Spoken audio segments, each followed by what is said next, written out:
All right, guys, welcome back. Today we're going to talk about solving systems by elimination, and we're going to split this up into 2 days. So make sure you put day 1 for me. Okay, once you have that, I need you to flip to your page, and at the top, make sure you put your title. And I went ahead and I have some stuff written, so go ahead and pause. And it makes more sense if you pause and leave the blanks and you fill the blanks in as I'm doing them. So write all of that, and then we will go over it. So today we're going to talk about elimination, and elimination is just a method for solving systems of equations, and you're going to do this by adding or subtracting, and we're going to eliminate. So we're going to get rid of a variable. So your steps, you need to make sure that your equations are lined up.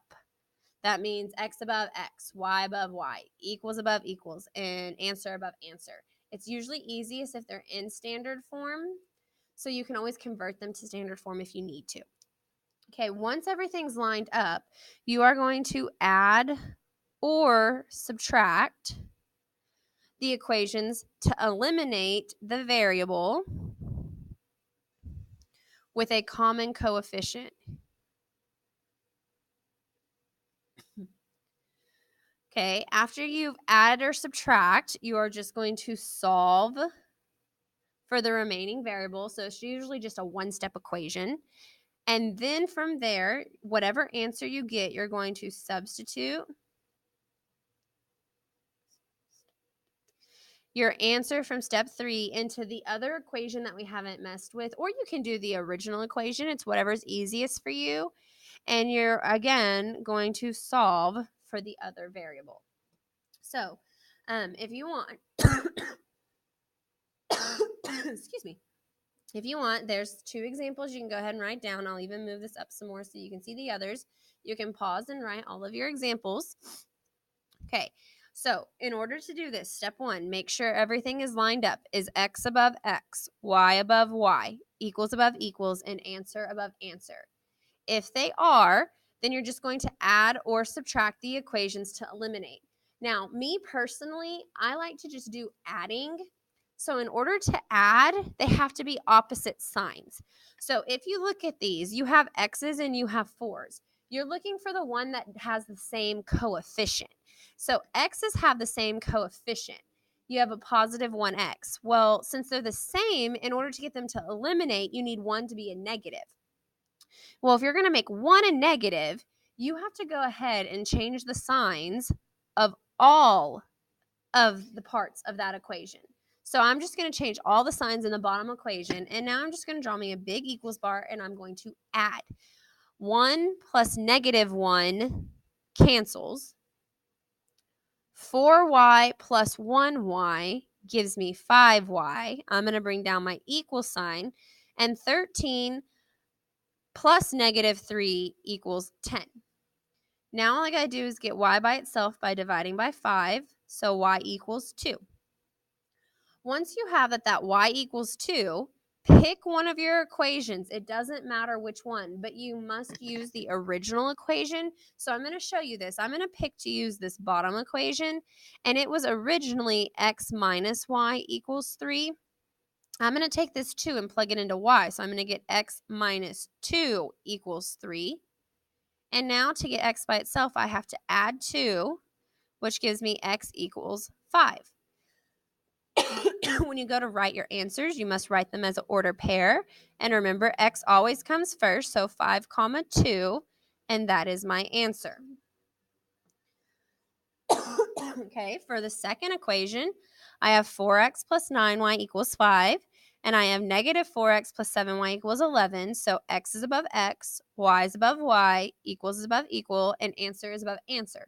So what you're going to do is look for the letter that has a similar coefficient, and that would be x. They're both 4's. Since they are opposite signs, all you have to do is put a plus sign and add. 4x plus negative 4x will cancel. 9y plus 7y becomes 16y, and 5 plus 11 becomes 16. Now we're just going to divide by 16, and y equals 1.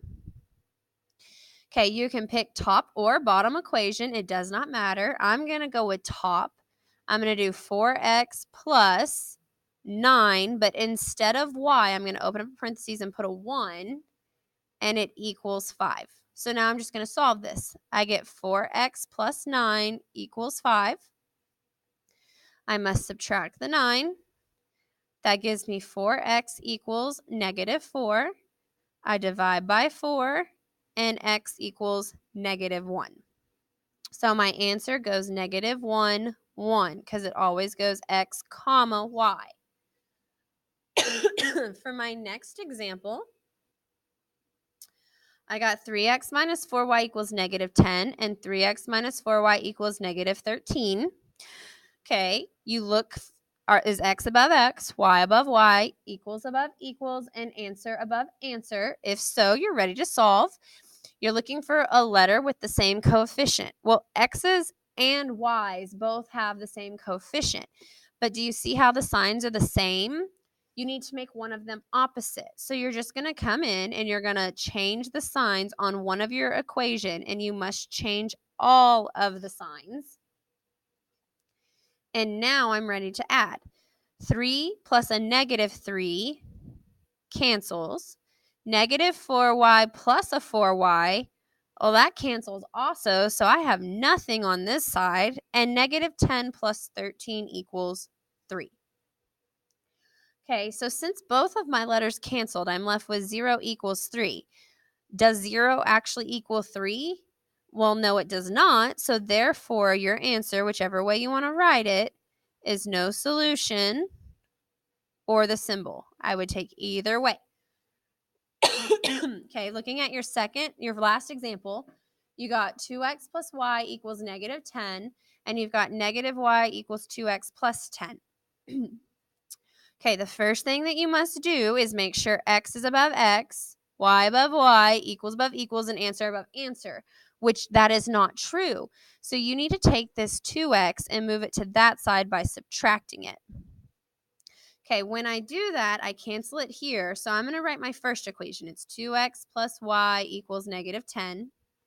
And now that I've changed my other one, I have negative 2x minus y equals 10. So I just move the x over, cancel it on this side, move it to that side, and that gives me this new equation. Now I have x above x, y above y, equals above equals, and answer above answer. Since everything is lined up, I'm going to look. My x's have the same coefficient and their opposite signs. So all I have to do is add them. Well, a 2x plus a negative 2x cancels. A 1y and a negative 1y, so 1 plus negative 1, cancels, and I'm left with 0. And negative 10 plus 10 cancels each other, so I'm left with 0. Since 0 does equal 0, that works. Your answer would be infinite. I spelled that wrong.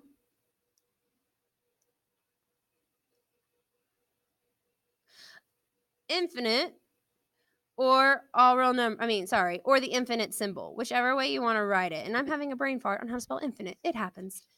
Okay, so that's all the examples I have of this one. Make sure that they're lined up or this method does not work. If you have any questions, please let me know.